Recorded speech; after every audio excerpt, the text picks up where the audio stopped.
Under this fractional reserve scheme, we inevitably become debt slaves to a ruling class of financial elite, not because they are better or smarter than anyone else, but because they have rigged the system to benefit themselves at the expense of most people on the planet. Catherine Austin Fitts is an expert on this issue. She was an Assistant Secretary of Housing and Urban Development under President George Bush Sr., and then an advisor to the Clinton administration. Let's set up a game of Monopoly, and you want to buy Park Place. What I can continually do is just print money, give myself more money, lower the value of your money by printing more. No matter how hardworking you are or how successful you are, I can always end up buying you for free. So how come if you or I make up money, it's called counterfeiting, but if the banks do it, it's increasing the money supply? How did the banks get this power? This is Jekyll Island, where in 1910, representatives from the Rockefellers, Rothschilds, Morgans, and other private bankers gathered, secretly, to draft the legislation that would create the Federal Reserve. Ed Griffin literally wrote the book on what happened at Jekyll Island.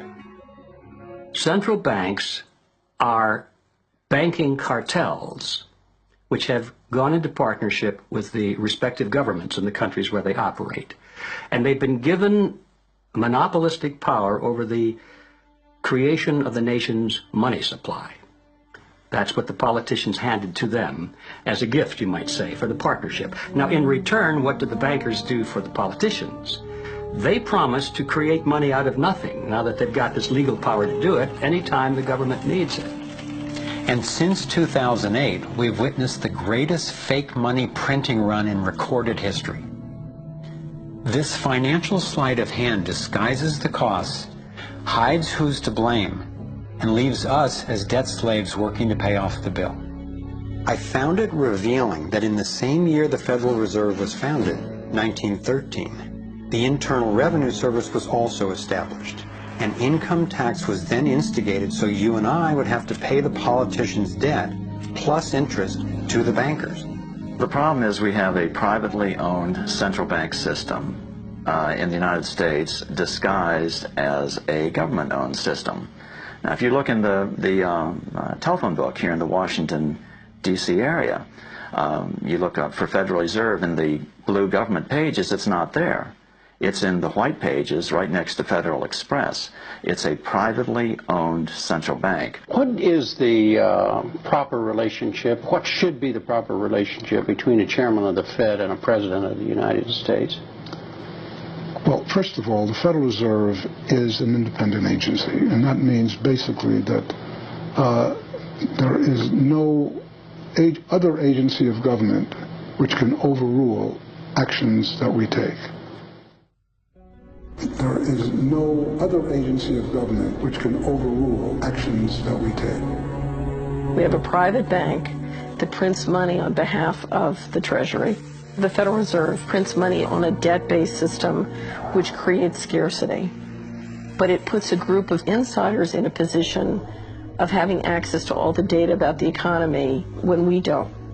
So you have a small group of bankers who understand the data on how the money works in the economy, and it gives them the ability to print money in a way that the insiders are protected and everybody else is drained. Catherine went on to compare a healthy economy to a vibrant torus, balanced, freely flowing, and energized throughout, in contrast to what's happening in our current economy. What you have is a system that's very dynamic, and it's trying to optimize. But intertwined in the core of it, you have a tapeworm. The way a tapeworm works in your body is it injects a chemical into your body that makes you crave what's good for the tapeworm and bad for you. You have a parasite that's very much manipulating and engorging itself at the expense of the whole. We live in a tapeworm economy where the financial elite are the tapeworm and they're feeding on us. And they don't like it when people blow their cover. After Catherine began exposing government corruption at the highest levels, the FBI raided her company and seized its assets.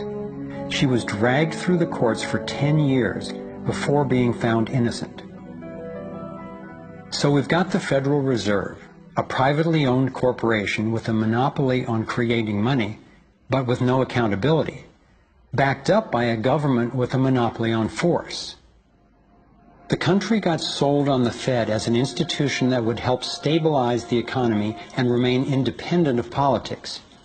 But in fact, in close to a century of existence, the Federal Reserve has done just the opposite.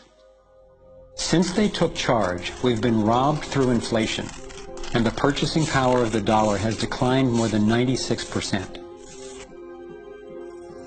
And the wealth gap makes it clear most of the money is going to a very few.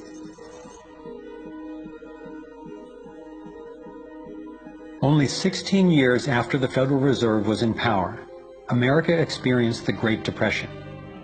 My research revealed that before the big crash in 1929, the elite bankers pulled their money out of the stock market. After the crash, they used that money to buy up cheap stocks and smaller failing banks for pennies on the dollar. Among the bankers who consolidated their wealth this way were the Rothschilds, Rockefellers, and Morgans.